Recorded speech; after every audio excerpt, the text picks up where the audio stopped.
குரு நமஸ்காரம். குருவே சரணம், குருவே துணை. குருவாய் வருவாய் அருள்வாய் குகனே. வணக்கம். போன எபிசோடில் நம்ம பிரத்யாகாரம் அப்படின்னா என்னன்னு பார்த்தோம். ஸோ பிரத்யாகாரம் பற்றி ஒரு சின்ன டிஸ்கிரிப்ஷன் பண்ணிடுவோம். பிரத்யாகாரனுடைய முழு அனுபவம் எப்படி இருக்கும்னா, நம்ம பிரத்யாகாரத்தில் தான் நம்மளுடைய 6 சக்கராவையுமே நம்ம முழுமையாக பார்ப்போம். அதோடைய வடிவம் எப்படி இருக்கும் அப்படின்லாம் பார்ப்போம். சொல்லப்போனால் இந்த 6 சக்கராவுடைய நம்மளுடைய இதழ்கள்லேருந்து எல்லாமே நம்ம பிரத்யாகாரத்தில் ஓரளவுக்கு பார்ப்போம். அதுக்கப்புறம் நம்ம லைட், அதாவது ஒளி உடலில் நம்ம நல்லா உணர்வோம். அதுக்கப்புறம் நமக்கு கரண்ட் ஃபீலிங் இருக்கும் பிரத்யாகாரத்தில். ஸோ இப்படி தச நாடிகள், அதாவது தசநாதம் சத்தம் கேட்கும். எப்படி கேட்கும்னா, நம்மளுடைய நாடிகளுடைய துடிப்பு மூலியமாக தசநாதம் சவுண்டு கேட்கும். அது மட்டும் இல்லாமல் மூலாதாரத்திலிருந்து நம்ம ஒளியை பார்ப்போம். மூலாதாரத்தை நல்லா உணர்வோம். மூலாதாரத்தில் இருக்க சவுண்ட் எல்லாமே நம்ம கேட்கும். அங்கே இருக்க ஒளியை நம்ம பாவிப்போம். ஸோ இப்போ இதெல்லாம் பேசிக்கிட்டு இருந்தோம். ஒன்ஸ் நம்ம பிரத்யாகாரம் சக்ஸஸ்ஃபுல்லாக நம்ம முடிச்சிட்டோம் அப்படின்னா, ஏன்னா பிரத்யாகாரம்ன்றது ஒரு பெரிய செக்ஷன். ஓகேங்களா? இது வரைக்கும் நீங்கள் பிராணாயாமா பண்ணி பிராணாயாமத்துலேருந்து உங்களுடைய சூக்ம உடலுக்குள்ளே போகிறீங்க இல்லைங்களா? சூக்ம உடலில் போய் நீங்கள் இதெல்லாம் பார்க்குறதுக்கு சில ஆண்டு காலம் நமக்கு எடுக்கும். 1 வருஷம்லேருந்து ஒரு 3 வருஷம் 4 வருஷம்லாம் எடுக்கும். ஆனால் அதை நீங்கள் முழுமையாக வெற்றி பெற்றுட்டீங்க அப்படின்னா, உங்களுக்கு அடுத்த ஸ்டேஜான தாரணை, தியானம் இது ஃபுல்லாமே ஈஸியாக கைகூடி வரும். ஓகேங்களா? அதனால தான் நம்ம 96 தத்துவங்கள்லாம் என்னன்னு பார்த்ததுக்கப்புறம் பிரத்யாகாரம்னா என்னன்னு பார்த்துருக்கோம். ஸோ இப்படி பிரத்யாகாரத்தில் நம்ம கைகூடிய வேண்டிய விஷயம் நம்மளுடைய ஆதாரத்தை ஃபுல்லாமே நம்ம பார்ப்போம். இங்கே மெயினான ஒரு விஷயம் என்ன அப்படின்னா, நம்ம சுவாசம்னு சொல்லக்கூடிய வாசி, அதாவது சுவாசத்தை எங்கே உருவாக்கணும் அப்படின்னா மூலாதாரத்தில் மட்டும்தான் கவனம் வச்சு உருவாக்கணும். சுவாசத்தை நீங்கள் தப்பி தவறி கூட வேறு ஒரு ஆதார சக்கராஸில் வச்சு உருவாக்கக்கூடாது. மூலாதாரத்தை மட்டும்தான் வச்சு நீங்கள் பேஸ் பண்ணி இந்த ப்ராக்டிஸை ஃபுல்லாமே பண்ணும்போது நமக்கு எந்த ஒரு பாதிப்புமே வராது. ஓகேங்களா? மூலாதாரத்தில் சுவாசத்தை உருவாக்கணும். மனதை வேணால் நம்ம அந்தந்த ஆதாரத்துக்கு ஏற்ற மாதிரி நம்ம வச்சுக்கலாம். உங்களுக்கு ப்ராப்ளம்ஸுக்கு ஏற்ற மாதிரி ஒரு படைப்பு பண்ண போகிறீங்க அப்படின்னா சுவாதிஷ்டானத்திலையும், ஒரு செல்வ ஈர்ப்பு, உங்களுக்கு உண்டான ஹார்ட் இந்த மாதிரி ப்ராப்ளம்ஸ் இருந்துச்சுன்னா அதை மணிப்பூரகமில் வைக்கலாம், விசுத்தியில் வைக்கலாம். ஸோ இந்த மாதிரி நம்ம சுவாசத்தை மூலாதாரத்தில் தான் முழுக்க உருவாக்கணும். மனதை தான் சக்கராஸ் மேலே வைக்கணும். இதுதான் ஒரு முக்கியமான விஷயம். ஃபஸ்ட்டு அடுத்து நம்ம தாரணை அப்படின்னா என்னென்னு பார்ப்போம். இப்போ பிரத்யாகாரத்தில் நம்ம என்னென்ன பண்ணியிருக்கோமோ அதெல்லாம் பண்ணிட்டு பார்த்தோம் இல்லைங்களா? ஸோ அதெல்லாம் பண்ணுறது தான் தாரணை. சிம்பிளாக சொல்ல போனோம் அப்படின்னா பிரத்யாகாரத்தில் நம்ம அந்த 5 வகை பிரத்யாகாரம் பார்ப்போம். தாரணையில் நம்ம இன்னும் கொஞ்சம் உள்ளே போய் சூக்ம உடலுக்குள்ளே பயணித்து நம்ம பார்ப்போம். இங்கே தான் தாரணையில் தான் பஞ்சபூதங்கள் எப்படி நம்மளுடைய சக்கராஸில் இருக்குது, அந்த பஞ்சபூதங்களுக்கு உண்டானதை நம்ம பார்ப்போம். உதாரணத்துக்கு மூலாதாரம் எல்லா பஞ்சபூதமும் மூலாதாரத்தில் இருக்குது. இப்போ சுவாதிஷ்டானம் எடுத்துக்கிட்டோம்னா மண் தத்துவத்துக்கு உண்டானதை பார்ப்போம். மணிப்பூரகம் நீர் தத்துவத்துக்கு உண்டானதை பார்ப்போம். அநாகதம் நெருப்புக்கு உண்டானதை பார்ப்போம். விசுத்தி காற்றுக்கு உண்டானதை பார்ப்போம். ஆகினை நமக்கு ஆகாய தத்துவம் பார்ப்போம். ஓகேங்களா? இதை ஃபுல்லாக நம்ம ஒளியை வச்சு நம்ம பார்க்கக்கூடிய ஒரு விஷயம்தான். ஸோ அப்படி நம்ம தாரணை பண்ணும்போது என்ன பண்ணுவோம் அப்படின்னா, பொதுவாக பிரத்யாகாரத்துலையும் இது தான் பண்ணுவோம். தாரணையில் கொஞ்சம் ஊடுருவி நம்ம பார்ப்போம். அறிவை வச்சு நம்ம அந்த கரணங்கள்னு சொல்லக்கூடிய மனம், புத்தி, சித்தம், அகங்காரத்தை எல்லாம் உள்ளே ஒடுக்கி அதை வச்சு நம்ம புலன்களையும் பொறிகளையும் உள்முகமாக திருப்பி 6 சக்கராசையுமே பார்த்து, அங்கே இருக்க பஞ்சபூதங்களையும் நம்ம பார்த்து, அங்கே இருக்க இறைவனை நம்ம வழிபடுவோம். ஓகேங்களா? இதுதான் பிரத்யாகாரத்துடைய முதிர்ந்த நிலை, தாரணையுடைய ஆரம்ப நிலை. ஓகேங்களா? ஸோ அப்படி 6 சக்கராசையும் பார்த்து அங்கே இருக்க பஞ்சபூதங்களை பார்த்துட்டோம் அப்படின்னா, அங்கே நமக்கு இறைவன் இருக்காங்கன்றதை நம்ம பார்த்துருவோம். ஸோ அந்த இறைவனை எப்படி வழிபடணும் அப்படின்றது தான் இந்த தாரணையில் ஒரு செக்ஷனாக இருக்க போகுது. இந்த தாரணையை எடுத்துக்கிட்டோம் அப்படின்னா, இந்த பிரத்யாகாரத்தில் எப்படி ஒரு 6 வகை பிரத்யாகாரம் இருக்கோ அதே மாதிரி தான் தாரணையிலையுமே 6 வகை தாரணை இருக்குது. அது என்னென்ன தாரணை அப்படின்னா, பூத தாரணை, பிராண தாரணை, கர்ண தாரணை, தெய்வ தாரணை, தத்துவ தாரணை, பிரம்ம தாரணை. இப்படி வந்து 6 வகை தாரணைகள் வந்து இந்த தாரணைன்றதில் பார்ப்போம். ஸோ ஃபஸ்ட்டு வந்து பூத தாரணை. பூத தாரணைனா என்னென்னா, பூதங்கள் பஞ்சபூதங்களை தான் வந்து நம்ம தாரணை மூலிமா பார்ப்போம். எப்பயும் போல் வந்து நம்ம நாடி சுத்தி பண்ணி பிராணாயாமா வந்து டைம்ஸ் முடித்ததுக்கப்புறம் பிரத்யாகாரத்தில் இருக்க சர்வசாங்க பிரத்யாகாரம் பண்ணி அடுத்து தான் வந்து தாரணை பண்ணணும். ஸோ அந்த ஆர்டர்ஸ் வந்து நம்ம வந்து மாற்றவே கூடாது. ஸோ அந்த பிரத்யாகாரம் பண்ணுறதுனால என்ன ஆகும் அப்படின்னா, நம்மளுடைய உடல் வந்து காயசித்தி ஆகும் இல்லைங்களா. காயசித்தினா அழியும் உடல், அதாவது நம்மளுடைய உடல் வந்து நாள்பட சேதமாயிட்டே போகும். அந்த அழிவை வந்து பிரத்யாகாரத்தில் வந்து தடுக்குது. ஓகேங்களா. எப்படி தடுக்குதுன்னா, நம்மளுடைய உறுப்புகளில் இருக்க குறைகளை வந்து நம்மளே வந்து தீர்த்துக்குறோம். எப்படி அங்கே வந்து சக்தி ஓட்டத்தை வந்து அதிகப்படுத்தி அங்கே இருக்க குறைகளை வந்து சால்வ் பண்ணிக்கிறோம் இல்லைங்களா. ஸோ அதே மாதிரி தான் வந்து தாரணையிலையுமே நம்ம பண்ணுவோம். இங்கே வந்து பார்த்திங்கன்னா பூத தாரணை, நம்ம வந்து அங்கே சக்கராஸ் வரைக்கும் தான் நம்ம வந்து விஷுவலாக பார்த்துருக்கோம். இங்கே பூத தாரணையில் வந்து பஞ்சபூதங்களை வந்து ஒவ்வொரு சக்கராஸ்லேயுமே பார்ப்போம். அதுதான் வந்து பூத தாரணை. ஸோ அப்படி வந்து அந்த பஞ்சபூதங்களையும் வந்து நம்ம வந்து ஒவ்வொரு சக்கராஸ்லேயும் பார்ப்போம். அப்படி பார்த்தோம் அப்படின்னா வந்து மூலாதாரத்தில் அனைத்து பஞ்சபூதங்களும் இருக்கும். மண் தத்துவம் வந்து சுவாதிஷ்டானத்திலையும், நீர் தத்துவம் வந்து மணிப்பூரகத்திலையும், அநாகதத்தில் வந்து நெருப்பு தத்துவமும், விசுத்தியில் வந்து காற்று தத்துவமும், ஆகினையில் வந்து அனைத்து தத்துவம், அதாவது ஆகினையில் வந்து ஆகாய தத்துவமும் இருக்கும். சகஸ்கர தலத்தில் வந்து இந்த பஞ்சபூதம் எல்லாமே அடங்கியிருக்கும். ஓகேங்களா. இதுதான் வந்து பூத தாரணை. அடுத்து வந்து பார்த்திங்கன்னா பிராணதாரணை. இந்த பிராணதாரணையில் என்ன பண்ணுவோம்னா, நம்மளுடைய நார்மலாக இந்த பூத தாரணையை முடித்ததுக்கப்புறம் பிராணதாரணை. இந்த பிராணதாரணையில் வந்து நம்ம அங்கே நாடிகளில் வந்து நம்ம வந்து அபானன் பிராணன்னு சொல்லி 2 பார்த்துருப்போம். அதாவது பிராணன்ன்றது வந்து நமக்கு வந்து சந்திரக்கலையிலேருந்து எடுக்கக்கூடிய ஒரு விஷயம். அது வந்து நம்மளுக்கு சுவாசமாக பிரபஞ்சத்திலேருந்து எடுத்து நம்ம வந்து வெளியே விடுவோம்.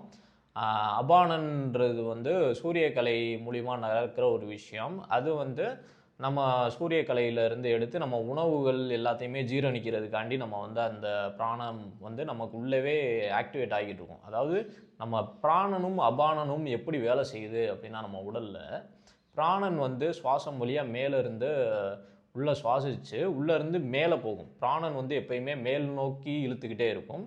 அபானன் வந்து பார்த்திங்கன்னா கீழ் நோக்கி இழுத்துக்கிட்டே இருக்கும். பிராணனுடைய வேலை சுவாசம் உள்ளே போய் சுத்திப்படுத்தி சுவாசமாக வெளியேறது. அபானனுடைய வேலை நம்ம சாப்பிடக்கூடிய உணவுகள் ஃபுல்லாமே இழுத்து கழிவாக வந்து வெளியே கொண்டு வருது. இதே மாதிரி பிராணன் வந்து குளிர்ச்சி தன்மை கொண்டது, அபானன் வந்து நெருப்பு தன்மை கொண்டதுன்னெலாம் நம்ம பேசியிருந்தோம். ஸோ அப்படி அந்த பிராணனையும் அபானனையும் வந்து கரெக்டாக இயக்குறோமா அப்படின்றத நம்ம பார்ப்போம். 6 ஆதாரங்கள்லையும் அந்த ரிப்புல் ஃபங்க்ஷன் மாற்றி நடக்குது இல்லைங்களா. இதை தான் வந்து பார்ப்போம். இந்த இடத்துல தான் நம்ம மெயினாக சுவாசத்தை வந்து மூலாதாரத்தில் தான் உருவாக்கணும். ஆனால் மனதை வந்து நம்ம வந்து எல்லா சக்கராஸ்லேயுமே வந்து நம்ம பார்ப்போம். இந்த பிராணதாரணையில் வந்து நம்ம என்னென்ன ஊடுருவி பார்க்குறோம் அப்படின்னா, நம்மளுடைய இரத்த ஓட்டங்களாக இருக்கட்டும், காற்று ஓட்டங்களாக இருக்கட்டும், எப்படி போகுது, இந்த பிராணன் அபானன் வந்து எப்படி வேலை செய்யுது அப்படின்றத உள்முகமாக திருப்பி பார்ப்போம்.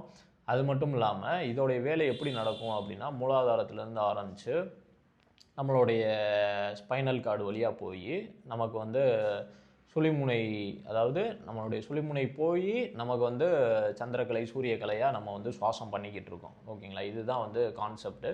ஸோ இப்படி வந்து பிராணதாரணை வந்து நம்ம இப்படி பார்க்கணும். ஃபஸ்ட்டு வந்து பூததாரணை பார்த்துருவோம் 6 சக்கராஸ்லேயும். அடுத்து வந்து பிராணன் வந்து 6 சக்கராஸ்லேயும் எப்படி செயல்பட்டுக்கிட்டு இருக்குது. அந்த நம்ம ஃபஸ்ட்டு அகத்தியருடைய இதில் வரிகளில் நம்ம பார்த்தோம் இல்லைங்களா. ஒவ்வொரு சக்கராஸுமே 3000 சுவாசம் உள்ளே இழுக்கணும், சுவாசம் வெளியே விடணும்னு சொல்லிட்டு அந்த பேலன்ஸை தான் வந்து இங்கே வந்து கொண்டு வருவோம். அதை தான் வந்து அசபை அப்படின்னு சொல்லுவாங்க. 6 ஆதாரமும் அசபை மூலியமாக வந்து சுருங்கி விரியும் தன்மை கொண்டது. அந்த சுருங்கி விரியும் தன்மை எப்படின்னா, காற்றை உள்ளே இழுக்கும், சுவாசிக்கும், அதை வந்து நாடிகள் நரம்புகளுக்கு வந்து பரவ செய்யும். ஸோ இதுதான் விஷயமே. அதை வந்து நம்ம கரெக்டான சஸ்டெயின் பண்ணி நம்ம வந்து ஒவ்வொரு மூலாதாரமில் வந்து 3200 சுவாசமும் மற்ற ஆதாரங்களில் 3000 சுவாசமும் வந்து உருவாக்குறோம். ஓகேங்களா. ஸோ அப்படி உருவாக்கும் போது என்ன ஆகும் அப்படின்னா, நம்ம சுவாசம் உருவாக்குறது வந்து மூலாதாரத்தில் மட்டும்தான். ஆனால் மனதை வந்து இப்படி நம்ம நிறுத்துவோம் பிராணதாரணையில். ஒவ்வொரு ஆதாரத்திலையும் எப்படி வந்து சுவாசம் ஓடிக்கிட்டு இருக்கு அப்படின்றத நம்ம வந்து பார்ப்போம். ஸோ அப்படி வந்து மூலாதாரத்திலேருந்து நம்ம கவனம் வச்சு இடக்கலை, பின்கலை, புருவ மத்தின்னு சொல்லக்கூடிய சுழிமுனை அது வரைக்கும் நம்ம வந்து இந்த பிராணதாரணையை வந்து ப்ராக்டிஸ் பண்ணுவோம். அதுக்கப்புறம் வந்து பார்த்தீங்க அப்படின்னா, இந்த பிராணதாரணை நம்ம பண்ணும்போது என்னென்னா, உடல் வந்து காயஸ்தி ஆகும். உடல் வந்து அழியாது.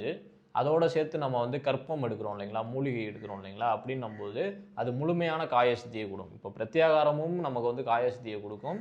பிரத்யாகாரத்துக்கு அடுத்த ஸ்டேஜ் வந்து தாரணையில் வந்து நம்ம உடல் வந்து மேலும் காயசித்தியை கொடுக்கும். காயசித்தினா ஒன்றும் இல்லை, அதாவது நம்ம அழியிற உடல், நாள்பட அழியிற உடலை வந்து அழியாமல் பாதுகாக்கிறது தான் வந்து காயசித்தியே. ஸோ அடுத்து வந்து கர்ணதாரணை. அந்த கர்ணங்கள் யூஸ் பண்ணி நம்ம வந்து இந்த கர்ணதாரைன்றதை பண்ணுறோம். அதாவது எப்படின்னா, கர்ணதாரைன்றது வந்து நம்ம அறிவை பயன்படுத்தி அந்த கர்ணங்களான மனம், புத்தி, சித்தம், அகங்காரத்தை வச்சு உள்ளடக்கி 5 பொறிகளையும் 5 புலன்களையும் வந்து உள்முகமாக திருப்பி 6 சக்கராஸ்லேயுமே வந்து நம்மளுடைய மனசை வச்சு, சுவாசத்தை உருவாக்கலை, மனசை வச்சு அங்கே இருக்க பஞ்சபூதத்தை வந்து நம்ம பிரித்து பார்த்து அதுக்குள்ளே இருக்க இறைவனை ஒளி வடிவில் நம்ம வந்து காண்றோம். அதாவது ஒளி வடிவுன்றது வந்து இதோடைய ஹையஸ்ட் லெவல். இங்கே தான் வந்து இந்த கர்ணதாரணையில் தான் வந்து ஒவ்வொரு ஆதாரத்துக்கும் உண்டான கடவுளை வந்து நம்ம வழிபடுறோம். ஓகேங்களா, அது வந்து டிஃப்ரெண்ட் ஸ்ட்ரக்சர், அதாவது வேறு நிலையில் வந்து காட்டலாம். அங்கே இருக்க இப்போ உதாரணத்துக்கு பார்த்தீங்க அப்படின்னா வந்து சுவாதிஷ்டானமாக இருக்கட்டும், மூலாதாரத்தில் வந்து கணபதியும் வல்லபையும் இருக்காங்க. அப்படி வந்து மூலாதாரத்தை நீங்கள் வந்து அங்கே இருக்க இறைவனை பார்க்கலாம் அந்த கர்ணதாரணையில்.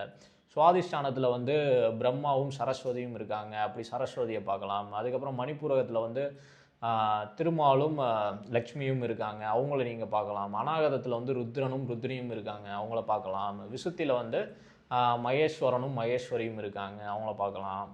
ஆகினையில் வந்து பார்த்திங்கன்னா சதாசிவமும் மனோர்மணி தாயும் இருக்காங்க. ஸோ இப்படி வந்து வேறு ஸ்ட்ரக்சரில் வந்து நம்ம வந்து இந்த கர்ணதாரணையில் வந்து நம்ம தெய்வங்களை வந்து பார்ப்போம். ஓகேங்களா, ஸோ இதுதான் வந்து கர்ணதாரணை. அப்போது கர்ணதாரணைன்னா என்னென்னா, நம்மளுடைய அந்த கர்ணங்களை அறிவை வச்சு பேலன்ஸ் பண்ணி 5 பொறிகளையும் புலன்களையும் உள்முகமாக திருப்பி 6 சக்கராஸில் இருக்க பஞ்சபூதத்துக்குள்ளே என்னென்ன தெய்வங்கள் இருக்குன்றது பார்க்குறது தான் வந்து கர்ணதாரணை. ஸோ அதுக்கடுத்து தான் வந்து தெய்வதாரணை. இந்த தெய்வதாரணையில் தான் வந்து நம்ம பல வடிவங்களான தெய்வங்களை வந்து நம்ம பார்ப்போம். காளியை, இயேசுவை, என்ன 6 சக்கராஸ்னால் வந்து சிவன், விஷ்ணு இவங்கள தான் பார்க்கணும்லாம் கிடையாது. ஓகேங்களா, கணபதி இதெல்லாம் அது ஹிந்து சைடில் பண்ணாங்க அப்படின்னா வந்து அவங்க வந்து இந்த தெய்வங்கள்லாம் பார்ப்பாங்க. இப்போ முஸ்லீம் சைடில் பண்ணாங்க அப்படின்னா வந்து நபிகளை பார்ப்பாங்க. இல்லை வந்து ஜீசஸ் சைடில் வந்து ரிலீஜியஸில் வந்து பண்ணாங்க அப்படின்னா இயேசுவை பார்ப்பாங்க, மாதாவை பார்ப்பாங்க. ஸோ இப்படி ஒவ்வொரு ரிலீஜியனுக்கும் வந்து அந்தந்த சக்கராஸில் உள்ள தெய்வங்கள் வந்து புலன்படும். அந்த தெய்வத்தில் வந்து நம்ம முக்காலமும் அறியலாம். ஓகேங்களா, அதாவது இந்த கர்ணதாரணை பண்ணோம் அப்படின்னா தெய்வங்கள் மட்டும் இல்லாமல் நமக்கு வந்து நிகழ்காலம், இறந்த காலம், எதிர்காலம், இந்த 3 காலமுமே நமக்கு வந்து அறியக்கூடிய ஒரு விஷயம்தான் இந்த தாரணையில். ஏன்னா இப்போது முஸ்லீம்ஸ் எடுத்துக்கிட்டோம் அப்படின்னா அங்கே வந்து பார்த்திங்கன்னா இந்த ப்ராக்டிஸ் பண்ணுறது வந்து சூஃபி பயணம், சூஃபி அப்படின்னு சொல்லுவாங்க. சூஃபின்றது வந்து சித்தர்கள் வழிமுறை தான் முஸ்லீம்ஸ் வந்து பின்பற்றிக்கிட்டு இருக்காங்க. இன்னுமே சூஃபீஸ் வந்து நிறைய பேர் இருக்காங்க. ஓகேங்களா, அது பெரிய அளவுக்கு தெரியலை. இப்போ ஹிந்து ரிலிஜியன்ஸில் பார்த்தீங்கன்னா நிறையா சித்தர்கள் இருக்காங்க, கரெக்டான சித்தர்களும் இருக்காங்க, போலி சித்தர்களும் இருக்காங்க. இல்லை வந்து சரியை கிரியையெல்லாம் பண்ணாமல் வந்து டைரெக்டாக ஞானம் அடைந்த சித்தர்களும் இருக்காங்க. இல்லை படிப்படியாக போய் சரியை கிரியை யோகம் ஞானம் அடைந்த சித்தர்கள்லாம் இருக்காங்க. என்ன அவங்களாம் வந்து இப்போதைக்கு வந்து வெளியே விட மாட்டுறாங்க. ஓகேங்களா, வெளி உலகத்துக்கு வந்து தன்னை வந்து அறிமுகப்படுத்தி ஸோ அதனால் வந்து ஒரு பலனும் இல்லை அப்படின்ற மாதிரி நினைக்கிறாங்க. பட் ஆனால் எனக்கு தெரிஞ்ச ஒவ்வொரு சித்தர்கள் எல்லாமே வந்து அவங்க என்ன கேட்டாலும் என்ன ஒரு விஷயமும் வந்து நமக்கு சொல்லிக் கொடுப்பாங்க, நம்ம குறைகளை வந்து போக்குவாங்க. ஸோ சித்தர்களாக இருக்கட்டும், இறைவன்களாக இருக்கட்டும், இந்த ஞானம் ஃபுல்லாமே எங்கேருந்து கிடைக்கிது அப்படின்னு பார்த்தோம்னா நம்ம செஞ்ச வந்து புண்ணியமாக இருக்கட்டும், பூர்வ புண்ணிய கணக்கு அப்படின்னு சொல்லுவாங்க.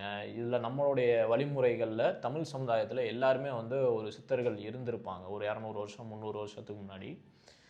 ஸோ அப்படி வழியாக வந்தவங்கக்கிட்ட நீங்கள் வந்து பாரம்பரியமாக ஒரு யோகம் கற்றுக்கிறீங்க அப்படின்னா அது வந்து உங்களுக்கு எந்த ஒரு தீங்கும் வந்து விளைவிக்காது. இல்லை நான் வந்து ஒருத்தவங்களுடைய தோற்றத்தை பார்த்து ஒருத்தவங்களுடைய பணத்தை பார்த்து இவங்ககிட்ட வந்து நான் தீட்சை வாங்குகிறேன் அப்படின்னு சொல்லி நீங்கள் கற்றுக்கிட்டு இருந்தீங்க அப்படின்னா அதனால் எந்த ஒரு பலனும் இல்லை. ஓகேங்களா, உங்களுக்கான நன்மைகள் வந்து கிடைக்கும் கண்டிப்பாக. ஸோ ஆனால் இங்கே வந்து யோகம் கற்றுக்கிறது வந்து நம்ம 4 பேர்த்துக்கு வந்து யோகம் சொல்லிக் கொடுக்கணுன்ற நோக்கத்தில் வந்து கற்றுக்கிறது தானே தவிர இதில் வச்சு நம்ம வந்து பணம் சம்பாதிக்கணும் அப்படின்ற எந்த ஒரு எண்ணமும் இருக்கக்கூடாது. ஏன்னா நம்ம இந்த யோகத்துக்குள்ளே வந்தாலே இறைவன் வந்து ஆட்டோமேட்டிக்காக நமக்கு தேவையான ஒரு விஷயம் ஃபுல்லாமே வந்து நமக்கு பண்ணி தருவாங்க. ஸோ அது நடந்துக்கிட்டு தான் இருக்கும் எல்லாத்துக்குமே. ஸோ இந்த தெய்வ தாரணையை பற்றி நம்ம பேசியிருந்தோம் இல்லைங்களா. அடுத்து தான் பார்த்தீங்கன்னா தத்துவ தாரணை. இந்த தத்துவ தாரணைன்னு வந்து எதை நான் மென்ஷன் பண்ணுறேன்னா, நம்ம வந்து அந்த 96 தத்துவம் பார்த்துருந்தோம் இல்லைங்களா, அந்த 96 தத்துவத்தையும் நம்ம வந்து தாரணையில் பண்ணணும். ஸோ அதுதான் வந்து தத்துவ தாரணை. அதாவது சக்தி தத்துவமான 30 30 60ம் சிவ தத்துவமான 36ம் வந்து நம்ம தாரணையில் வந்து பார்க்கணும். ஓகேங்களா. இந்த தாரணை உதாரணத்துக்கு பார்த்தீங்கன்னா, நம்ம கிளாஸ்லேயே வந்து 96 தத்துவத்திலேயே கோஷங்களை பற்றி பேசியிருந்தோம். இந்த கோஷங்கள் அன்னமய கோஷம், பிராணமய கோஷம், மனோர்மய கோஷம், விஞ்ஞானமய கோஷம், இதெல்லாம் பேசியிருந்தோம் இல்லைங்களா. அதெல்லாம் வந்து பார்த்திங்கன்னா இந்த தத்துவ தாரணைக்குள்ளே வரும். தத்துவ தாரணைக்குள்ளே வரும்னு சொல்கிறது காட்டிலும் அதெல்லாம் தியானத்தில் வந்துடும் கோஷங்கள் எல்லாமே. ஸோ அந்த தியானத்தை பற்றியும் நம்ம வந்து பேசுவோம் அடுத்தடுத்த வீடியோவில். ஸோ தாரணைன்றதுனா அந்த 96 தத்துவங்களையும் நீங்கள் கடக்க முயற்சிக்கணும். இப்போ உதாரணத்துக்கு மனம், புத்தி, சித்தம், அகங்காரம் இதை வச்சு கண்ட்ரோல் பண்ணி உங்களுக்குள்ளே இருக்க கெட்ட எண்ணங்கள் எல்லாமே வெளியே கொண்டு வந்துட்டீங்க. உங்களுடைய ஆன்மா இப்போ வந்து சுத்தமாக இருக்குது, எந்த ஒரு யோசனையும் இல்லாமல் இருக்குது, இருவினை இல்லாமல் இருக்கீங்க, நல்வினை தீவினை ரெண்டுமே இல்லாமல் இருக்கீங்க. 10 நாடிகள்னால் என்ன, எங்கெங்கே இருக்குதுன்னு நம்ம வந்து பிரத்யாகாரத்தில் பார்த்துருக்கோம். தச வாயுகள்னால் என்னென்னு பார்த்துருக்கோம். அதுக்கப்புறம் வந்து 6 சக்கராஸ்னா என்னன்னு பார்த்துருக்கோம். இந்த 96 தத்துவங்கள் தான் நம்ம வந்து திருப்பி பார்ப்போம். இதை வந்து நம்ம தாரணையில் வந்து முழுமையாக சுட்டு எரிக்கிறோம்னு சொல்லலாம். அதாவது நம்மகிட்ட இருந்து விலக்கி நம்ம வந்து மறுபடியும் ஒரு குழந்தை ஸ்டேஜுக்கு போகிறது தான் வந்து இந்த தத்துவங்களை எரித்தல், சுடுதல் அப்படின்னு சொல்லுவாங்க. ஸோ இப்படி வந்து எந்த ஒரு குற்ற உணர்ச்சியும் எதுவுமே இல்லாமல் அதுதான் இறைவன் ஸ்டேட்டில் சிவன் வந்து எங்கே இருக்காருன்னா நத்திங், அதாவது ஒரு எதுவுமே இல்லாத ஒரு ஸ்டேட், ஐடியல் ஸ்டேட் இல்லைங்களா. அதை தான் வந்து இறைவன்னு சொல்லி எல்லாருமே சொல்லுவாங்க. ஸோ அப்படி தான் வந்து பிரபஞ்சம் இருக்குது அப்படின்லாம் சொல்லுவாங்க. ஸோ அந்த மாதிரி உங்களுக்குள்ளே இருக்க ஒரு 96 தத்துவங்கள் நம்ம இப்போ விளக்கியிருக்கோம் இல்லைங்களா. காமம், குரோதம், லோகம் சொல்லிட்டு 7 ராகங்களாக இருக்கட்டும், மலங்கள் 3 இருக்கட்டும், இதை ஃபுல்லாமே நம்ம வந்து கடக்கணும்னா அதை ஃபுல்லாக க்யூர் பண்ணி நம்ம அதிலிருந்து அடுத்த கட்டத்துக்கு போகணும். ஸோ அதுதான் ப்ராசஸிங்க தாரணை, தியானத்துடைய வேலை. ஓகேங்களா. அது தாரணையிலையும் அதை தான் பண்ணுவோம், தியானத்தில் வந்து முழுமையாக பண்ணுவோம். ஸோ இதுதான் வந்து தத்துவ தாரணை. அதுக்கப்புறம் பார்த்தீங்கன்னா பிரம்ம தாரணை. இந்த பிரம்ம தாரணைன்றது தான் இப்போ நம்ம எப்படி வந்து 6 சக்கராஸில் வந்து உள்ள தெய்வங்கள், இறைவன்களை பார்த்தோமோ அந்த இறைவனை வந்து நம்ம வணங்கி அந்த இறைவனை வந்து இருக்கிறதுலே ஒளி வடிவாக பார்க்கக்கூடிய தாரணை தான் வந்து இருக்கிறதுலே அதிசூட்சமமான தாரணை. அதுதான் வந்து பிரம்ம தாரணை. அதாவது தாரணையோடைய ஹையஸ்ட் லெவல்னு பார்த்தீங்கன்னா உங்களுக்கு ஒரு கட்டத்துக்கு மேலே வந்து அந்த திருமால், பெருமாள், விஷ்ணு, அப்புறம் வந்து கணபதி, வல்லபை இவங்க ஃபுல்லாக இல்லாமல் உங்கள் அந்தந்த சக்கராஸில் இருக்க ஒளியை தான் நீங்கள் பார்ப்பீங்க. ஓகேங்களா. அந்த ஒளின்றது வந்து நான் எதை மென்ஷன் பண்ணேன்னா ஆட்டம்ஸ், அணுக்கள் தான் சொல்லுவாங்க. ஸோ அப்படி நம்ம பார்க்கும்போது நமக்கு வந்து அமிர்தம் சுரக்கும். அந்த அமிர்தம் வந்து நம்ம எடுத்துக்கிற போது அது டேஸ்ட் இருக்கும். ஆக்சுவலாக அது வந்து இனிப்பாக, ஸோ அந்த ஃபீல் வந்து நமக்கு வந்து கிடைக்கும் கண்டிப்பாக அந்த பிரத்யாகாரமும் தாரணையும் முடித்தவங்களுக்கு. ஸோ அந்த இதில் தான் வந்து நம்ம இறைவனை வந்து பார்க்கலாம். ஓகேங்களா. அந்த இறைவனை பார்த்து நம்ம வந்து வேண்டுகோள் வைக்கலாம். ஸோ இதுதான் வந்து இந்த 6 வகையான தாரணையோடைய நிலைகள். இதில் அதிசூட்சமமான உச்சமான நிலைனா வந்து இறைவனை வந்து நம்ம ஸ்ட்ரக்சராக பார்க்குறத காட்டிலும் ஒளி வடிவாக பார்க்குறது தான் வந்து அதிசூட்சமம். இது வந்து ஒன்ஸ் நீங்கள் பிரத்யாகாரம் பண்ணுறது மட்டும்தான் கஷ்டமாக இருக்கும். பிரத்யாகாரம் பண்ணி முடிச்சிட்டிங்க அப்படின்னா தாரணை பண்ணுறதும் தியானம் பண்ணுறதும் கொஞ்சம் ஈஸியாக தான் இருக்கும். ஸோ இந்த மாதிரி வந்து நீங்கள் தியானம் பண்ணணும். ஓகேங்களா. ஸோ இதுதான் விஷயமே. இப்போ நார்மலாக நம்ம ஸ்டார்டிங்லேயே வந்து இதெல்லாம் பண்ணலாம், பிரத்யாகாரம் பண்ணலாம், தாரணை பண்ணலாம், தியானம் பண்ணலாம். பட் ஆனால் தியானம் பண்ணோம் அப்படின்னா நமக்கு ஒன்றுமே தெரியாது, சும்மா கண்ணை மூடிட்டு உட்காரது தான். அது பக்தி யோகத்தில் உள்ள ஒரு தியானம். நமக்கு தேவையானதை வந்து நம்ம ப்ரே பண்ணிட்டு இருக்குது. ஓகேங்களா. ஆனால் யோக வழியில் உள்ள தியானம்னு வந்து பார்த்தீங்கன்னா யமம், நியமம், ஆசனம், பிரணயாமம், பிரத்யாகாரம், தாரணை, தியானம். ஓகேங்களா. 7வது ஸ்டேஜை வந்து நீங்கள் கொண்டு வரணும். இதெல்லாம் நான் சொன்ன விஷயத்தெல்லாம் கடந்து கொண்டு வந்தீங்கன்னா மட்டும்தான் ஸோ இந்த தியானம்ன்றது வந்து கைகூடும். ஸோ இந்த 6 வகையான தாரணையை வந்து நம்ம முடிச்சிட்டோம் அப்படின்னா அந்த தியானம்ன்றது வந்து ஈஸியாக நமக்கு வந்து செயல்படும். இந்த தியானம்னா என்ன அப்படின்னா வந்து நம்ம ஆல்ரெடி சொல்லியிருந்தோம், இந்த இறைவனை வந்து ஒளி வடிவுலாம் நம்ம பார்க்குறோம் இல்லைங்களா. இந்த தியானத்தில் தான் வந்து இறைவனாக வந்து நம்ம தொடர்பு கொள்ள முடியும். தொடர்பு கொண்டு நமக்கு இப்போ ஏதாச்சும் ஒரு பிரச்சனையாக இருந்துச்சுன்னா நம்ம வந்து அதை சால்வ் பண்ணலாம். அதே இது நமக்கு சார்ந்தவங்க, நமக்கு தெரிஞ்சவங்க யாராக இருக்கட்டும், அவங்க எந்த ஊரில் வேணால் இருக்கட்டும், நம்மளோட பல தூரம் டிஸ்டன்ஸ் கிலோமீட்டர் கணக்கில் தள்ளி இருந்தாலும் பரவாயில்ல. ஸோ ஸோ அவங்ககிட்ட வந்து நம்ம ஒளி வடிவாக இருக்க இறைவன்கிட்ட நம்ம தியானத்தில் உட்காந்து அவங்களுக்கு இந்த மாதிரி பிரச்சனை இருக்குது, அது விலகணும் அப்படின்னு சொன்னோம் அப்படின்னா அந்த கட்டளை வந்து கண்டிப்பாக பிரபஞ்சம் வந்து அவங்களுக்கு சரி பண்ணி கொடுக்கும். ஸோ இதுதான் வந்து தியானம் பண்ணுற முறை. அப்போ தியானம்னா என்னென்னா யமம் நியமாக இருக்கணும், ஆசனம் பிராணாயாமம் பண்ணணும், காரணிகள் நான் சொல்லக்கூடிய சந்திரயோகம் சூரியயோகம் திராடகம்லாம் பண்ணதுக்கப்புறம் பிரத்யாகாரமில் வரணும். பிரத்யாகாரத்தில் இருக்க 6 ஸ்டேஜையும் கடக்கணும். 6 ஸ்டேஜையும் கடந்ததுக்கப்புறம் தாரணையில் வந்து சக்ராஸை வந்து பார்க்கணும். சக்ராஸ்குள்ளே இருக்க பஞ்சபூதங்களை பார்க்கணும். பஞ்சபூதங்களுக்குள்ளே இருக்க ஒளி இறைவன்களை பார்க்கணும். இறைவனை வந்து அடுத்து ஒளி வடிவில் காணணும். ஒளி வடிவில் காணணும் அப்படின்னா தாரணை கம்ப்ளீட் ஆயிரும். அப்படியே வந்து நம்ம தியானம் பண்ணணும். தியானம் பண்ணோம் அப்படின்னா இறைவனாக வந்து பேசலாம். ஸோ இதுதான் வந்து தியானம் கூடிய எடுத்துக்காட்டு. இந்த தியானத்திலேயே வந்து நிறையா வகை தியானம் இருக்குது. ஸோ அதெல்லாம் பற்றி பார்க்கலாம். பட் ஆனால் வந்து எனக்கு தெரிஞ்சு அதை இப்போதைக்கு நம்ம வந்து டிஸ்க்ளோஸ் பண்ணோம் அப்படின்னா அது மேக்ஸிமம் புரியாது. இது வரைக்கும் நம்ம வந்து கோர்த்து ஒரு போர்வையாக கொண்டு வந்ததே ஒரு பெரிய விஷயம்தான். பட் ஆனால் தியானத்தை பற்றி நம்ம வந்து அடுத்தடுத்த கிளாஸில் வந்து நம்ம டீட்டெயிலாக எப்படி கொண்டு வரலாம், தியானத்தை எப்படி பண்ணணும் அப்படின்னு சொல்கிறேன். அதுக்கப்புறம் பார்த்தீங்கன்னா சமாதியிலையும் பார்த்தீங்கன்னா நிறையா வகையான சமாதிகள் இருக்குது. ஸோ அந்த சமாதியில் வந்து இப்போது உதாரணத்துக்கு நீங்கள் பிரத்யாகாரம் தாரணையில் வந்து இறைவனை ஒளி வடிவாக கண்டுறீங்க. தியானத்தில் வந்து இறைவனாக வந்து பேசுகிறீங்க இல்லைங்களா, இறைவன்கிட்ட வந்து கேட்குறீங்க உங்களுக்கான ரைட்டிங்ஸ் புக்ஸு. இப்போ நான் வந்து இந்த விஷயம் பண்ணிக்கிட்டு இருக்கேன்னா அது இறை செயல் தான், ஓகேங்களா. அதை வந்து நீங்கள் கேட்குறீங்க. இப்போ சித்தர்கள் ஃபுல்லாமே இந்த தியானம்ன்ற முறையில் தான் வந்து அவங்களுடைய நூட்கள் வந்து எப்படி எழுதணும் அப்படின்னு சொல்லிட்டு அவங்களுக்கு ஒரு தேர்ட் ப்ராசஸ் இறைவன் கொடுத்தது. திருமூலர் அப்படி தான் வந்து எழுதியிருக்காரு, சிவவாக்கியர் வந்து அப்படி தான் எழுதியிருக்காங்க. ஸோ எண்ணிலடங்கா சித்தர்கள் வந்து எல்லாருமே இந்த மாதிரி முறையில் தான் வந்து ப்ராக்டிஸ் பண்ணியிருக்காங்க. ஸோ அதுக்கப்புறம் பார்த்தீங்கன்னா இந்த சமாதின்ற நிலை இருக்கு இல்லைங்களா, இந்த சமாதின்ற நிலை தான் வந்து உங்களுடைய மொத்த ஆக்டிவேஷனையும் சுவிட்ச் ஆஃப் பண்ணக்கூடியது தான் சமாதி. அதாவது சமாதின்றது என்னென்னா உங்களுடைய 72,000 நாடிகளையும் வந்து ஆஃப் பண்ணி வச்சிடும், ஓகேங்களா. தற்காலிகமாக வந்து நிறுத்தி வச்சு உங்களுடைய சுவாசத்தையும் நிறுத்தி வச்சிடும். அப்போ என்ன பண்ணுவோம், நம்ம வந்து பிரபஞ்சத்திலேருந்து சுவாசத்தை எடுக்க மாட்டோம். நம்ம உடலில் இருக்கக்கூடிய தச நாடிகள் தச வாயுகள் வந்து வேலை செய்யாமல் கண்ட்ரோல் பண்ணி கட்டு பண்ணி வச்சிரும். ஸோ நம்மளுடைய மூச்சு வந்து ஓடாது. ஸோ அப்படி இருக்கும்போது ஆனால் நம்மளுடைய மைண்டு, அதாவது அறிவான மனம் புத்தி சித்தம் எல்லாமே வந்து வேலை செஞ்சுக்கிட்டே இருக்கும். அப்படி வந்து நம்ம இறைவனாக வந்து தொடர்பு கொண்டு அந்த இறைவன்கிட்ட வந்து நமக்கு உண்டான தீசிஸ்ட்னு சொல்லுவாங்க. இப்போ வந்து அகஸ்தியர் வந்து 16 லட்சம் நூல்கள் எழுதியிருக்காரு, 16 லட்சம் பாடல்கள் எழுதியிருக்காரு. போகர் வந்து 1000 எல்லாமே எழுதியிருக்காங்க. ராமதேவர் எழுதியிருக்காங்க. வள்ளலார் வந்து அகவல் கொடுத்துருக்காரு. ஸோ இப்படியெல்லாம் பண்ணதுக்கு ஒரு மிகப்பெரிய இது வந்து அவங்க வந்து சமாதி நிலையில் இருந்து அதை ஃபுல்லாமே அப்சர்வ் பண்ணுறாங்க. இறைவனாக பேசி அடுத்து நான் என்ன பண்ணணும், ஸோ அடுத்து எனக்கு தெரிஞ்சவங்களுக்கு இந்த ப்ராப்ளம் இருக்குது அதை சால்வ் பண்ணணும், அதெல்லாம் பண்ணி அவங்க இறைவனாக தொடர்பு கொண்டு நம்ம வந்து அந்த சித்தின்னு சொல்லுவாங்க, அஷ்டமா சித்தின்னு சொல்லுவாங்க, 64 கலைகள்னு சொல்லுவாங்க.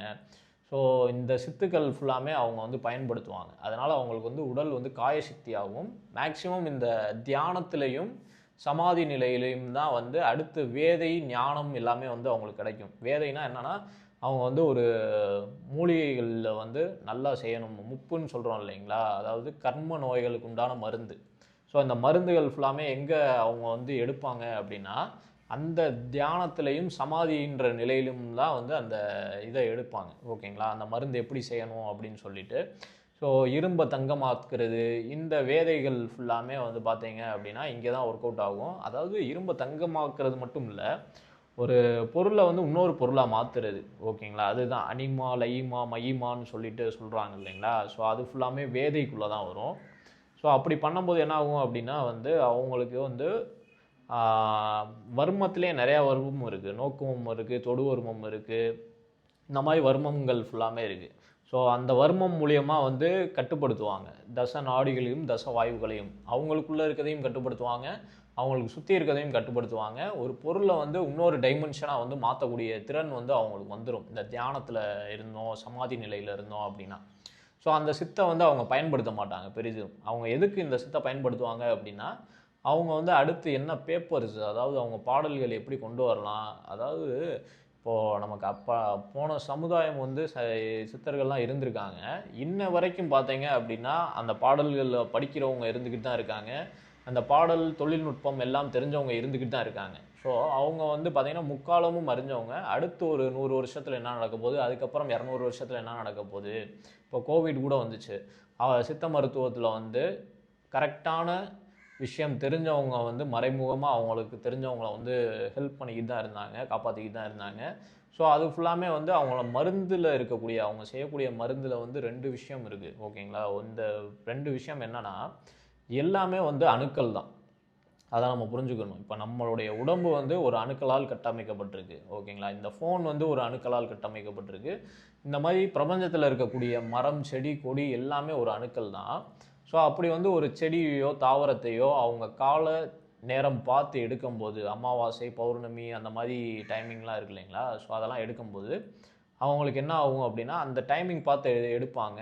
அதை மருந்தாக மாற்றுறதுக்கு வந்து நிறையா ப்ராக்டிஸ் பண்ணுவாங்க. ஓகேங்களா? அதாவது அக்னி அதை எரிக்கிற விஷயமா இருக்கட்டும், அந்த ரசவாதம்னு சொல்லுவாங்க, ரசவால்னு சொல்லுவாங்க, கிட்டத்தட்ட கூலிகை இந்த இதெல்லாம் பற்றி நம்ம நிறையா பேசலாம். பட் ஆனால் அதுக்கான டைம்ஸ் இது இல்லை. ஸோ இந்த மாதிரி பண்ணக்கூடிய சித்தர்கள் வந்து இருக்காங்க. பட் ஆனால் அவங்க வெளி உலகத்துக்கு வரமாட்டாங்க. இப்போ நிறைய பேர் ரசமணி அணிஞ்சிக்கிட்டு இருக்காங்க. ரசமணியோடைய முழு விளக்கம் என்ன அப்படின்னா வந்து மெர்க்குரியை வந்து கட்டுறது. மெர்க்குரின்றது வந்து ஒரு லிக்விட் ஸ்டேஜ். அதை வந்து சாலிடாக வந்து மாற்றுவாங்க. சாலிடாக மாற்றி அது கூட வந்து உபாசனைகள் வந்து செய்யும்போது என்ன ஆகும் அப்படின்னா அது கூலிகைகளாக மாறும். கிட்டத்தட்ட 8 கூலிகைகள் 16 கூலிகைகள் இருக்குது. அந்த கூலிகைகளை வச்சு இந்த மெடிடேட்டிவ் ஸ்டேட், அதாவது தியானம் சமாதின்ற நிலையில் இதை ஃபுல்லாக கற்றுக்கிடுவாங்க. அவங்க கற்றுக்கிட்டு குளிகைகளை செஞ்சு பிரபஞ்ச பயணம் கொண்டு போவாங்க. ஸோ இதுதான் பார்த்தீங்கன்னா கிட்டத்தட்ட காகபுஜண்டராக இருக்கட்டும், திருமூலர், போகர், அகஸ்தியர் இவங்க ஃபுல்லாமே வந்து பிரபஞ்சம் பயணம், முருகன் எல்லாருமே தான், வள்ளலார் கூட முதற்கொண்டு பிரபஞ்சம் பயணம் வந்து செஞ்சுருக்காங்க. இப்போயுமே சித்தர்கள் வந்து பிரபஞ்சத்தில் வந்து வாழ்ந்துக்கிட்டு இருக்காங்க அப்படின்னு சொல்லி நிறையா பேரால் நம்பப்படுது. ஸோ அதில் நானும் ஒருத்தன் தான்.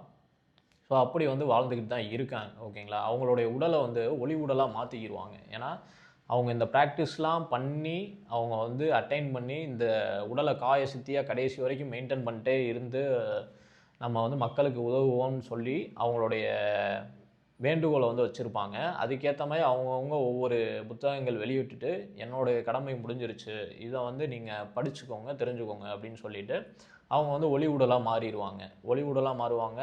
இன்கேஸ் வந்து வேறு ஒரு பரிமாணமாக, வேறு ஒரு மனிதர்களாகவோ, வேறு ஒரு விலங்குகளாகவோ கூட மாற நிறையா சான்சஸ் இருக்குது. ஸோ இதெல்லாம் நம்பிக்கிட்டு தான் நம்புகிறோம். ஓகேங்களா? எல்லாருமே. ஸோ இதுதான் நான் என்ன சொல்கிறேன்னா, இப்போது நம்புகிற விஷயங்களை மட்டும்தான் வந்து தியானம், தாரணை அப்படின்லாம் சொல்லிக்கிட்டு இருக்கேன். நம்ப முடியாத விஷயங்கள் ஃபுல்லாமே அதுக்கு அடுத்து தான் இருக்குது. ஜஸ்ட் ஒரு தாரணை, தியானம்ன்றது வந்து ஒரு ஆரம்ப நிலை தான். அதுக்கப்புறம் தான் வந்து அவங்களுக்கு அஷ்டமா சித்து எல்லாமே கைகூடி வரும். ஸோ அதுதான் வந்து இருக்கிறதுலே மிக உச்சகட்டமான ஒரு விஷயம். அந்த இதையும் உதாசீனப்படுத்திட்டு அவங்களுடைய விஷயம் என்னென்னா, இறைவனுடன் இறைவனாக கலக்கணும். அதாவது அவங்களுக்கு வந்து பிறப்பும் வேணாம், இறப்பும் வேணாம். இதுக்கு 2க்கும் நடுவில் ஒரு விஷயம் தான் எனக்கு வேணும் அப்படின்றாங்க. ஏன்னா நம்ம இப்போ பிறக்கிறோம், மறுபடியும் அடுத்த ஜென்மம்னு ஒன்று வருவோம். ஓகேங்களா? அது ஆனால் நம்ம பழசு என்ன பண்ணுவோம்னு நமக்கு என்ன தெரியாது போன ஜென்மத்தில்.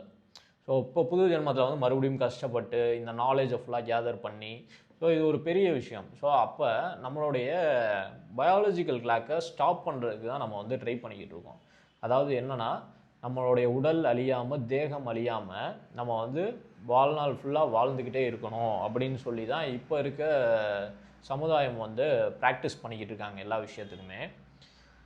ஸோ அதுக்கு வந்து சில பேர் வந்து பணத்தால் வந்து நிறையா மதிப்பு கொடுத்து பண்ணிக்கிட்டு இருக்காங்க. இன்னுமே வந்து டெஸ்டிங் போய்கிட்டு இருக்கு. பட் ஆனால் இதை ஃபுல்லாமே எப்போயோ அடைஞ்சவங்க தான் வந்து நம்ம சித்தர்கள். ஓகேங்களா? ஸோ இதை வந்து நம்ம பணத்தால் முடியாத ஒரு விஷயம். கிட்டத்தட்ட அவங்களுக்கு வந்து பார்த்தீங்க அப்படின்னா சத்குரு இருக்கார். அதுக்கப்புறம் பார்த்தீங்கன்னா ராம்தேவ் இருக்கார், பதஞ்சலி அவங்க இருக்காங்க.